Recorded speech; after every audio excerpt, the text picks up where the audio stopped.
Hi friends అందరికీ ఈరోజు చాలా సింపుల్గా టేస్టీగా వెజ్ బిర్యానీ చేసేసుకుందామండి. మష్రూమ్స్ అండి ఒక ప్యాకెట్ తీసుకున్నాను నేను. కొత్తిమీర పుదీనా కడిగి పెట్టుకున్నాను. బియ్యం నానేసుకున్నాను. నెయ్యి, టమాటో, ఆనియన్, క్యారెట్, ఆలుగడ్డ, అల్లం తెల్లగడ్డ పేస్టు, మిల్ మేకర్స్, మసాలా దినుసులు ఇవన్నీ తీసి పక్కన పెట్టుకొని తొందరగా పని అయిపోతుంది. ఈ మష్రూమ్స్ అనేది పెద్దగా ఉంటే 4 కోసుకోండి, చిన్నగా ఉంటే 2 సరిపోతుంది.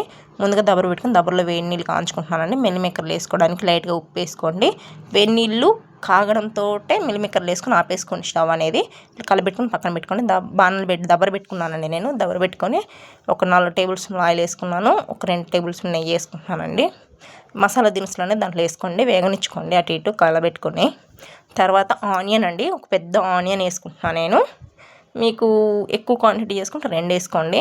ఒక పచ్చిమిరపకాయ అండి కలిపెట్టేసుకొని గోల్డెన్ బ్రౌన్ కలర్ వచ్చాక ఇట్లా కలిపెట్టుకుంటూ ఉండాలి. ఎందుకంటే మధ్యలో మనం అటు ఇటు పోయి పని ఏదైనా చూసుకుంటుంటే అవి మాడిపోతాయి. ఇక్కడ మిల్లిమిక్కలు అనేది గట్టిగా పిండుకొని పక్కన పెట్టుకున్నానండి.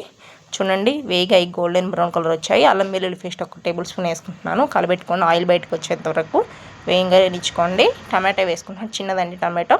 పొటాటో, క్యారెట్ వేసుకుంటున్నాను. ఉప్పు వేసుకుంటున్నాను, మగ్గాలి కాబట్టి. పుదీనా, కొత్తిమీర కూడా వేసేసుకొని కలబెట్టేసుకుంటున్నానండి.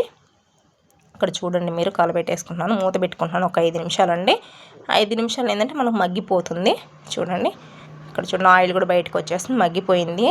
ఒక 50% మగ్గిపోయి ఉంటాయి. క్యారెట్, ఆలుగడ్డ, టమాటో అయితే అసలు కాన్ రావట్లేదు, మగ్గిపోయింది.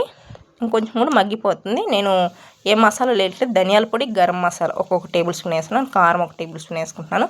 మనం గరం మసాలా వేసుకున్నాం కాబట్టి సరిపోతుంది కారం. ఇట్లా కలబెట్టేసుకొని ఒక 2 నిమిషాలండి కలబెట్టుకుందాము. అడుగంటలేదు చూడండి, మీరు గమనించాలి. ఆయిల్ కూడా బయటికి తేలుతుంది. ఇట్లా చూసుకొని సాఫ్ట్ అయిపోయిందా లేదా అని చూసుకొని మూత పెట్టుకుందామండి. ఇక్కడ ముందుగా మిల్ మేకర్స్ వేసుకుందాము. మష్రూమ్స్ కూడా వేసేసుకుందాము. వేసుకొని కలబెట్టుకుందామండి. కలబెట్టేసుకొని ఒక 5 నిమిషాలు మూత పెట్టుకుందామండి. మగ్గిపోద్ది. పసుపు వేయడం మర్చిపోయాను, పసుపు ఇప్పుడు వేసుకుంటున్నాను నేను. మీరు ముందుగానే వేసుకొని గుర్తుంటే మూత పెట్టుకొని ఒక 5 నిమిషాలు వేగనిచ్చుకుందాము. చూడండి మగ్గిపోయినాయి మిల్ మేకర్స్, మష్రూమ్స్ అనేది. కలిపెట్టేసుకొని బియ్యం అండి, నేను 2 గ్లాసులు బియ్యం తీసుకున్నాను.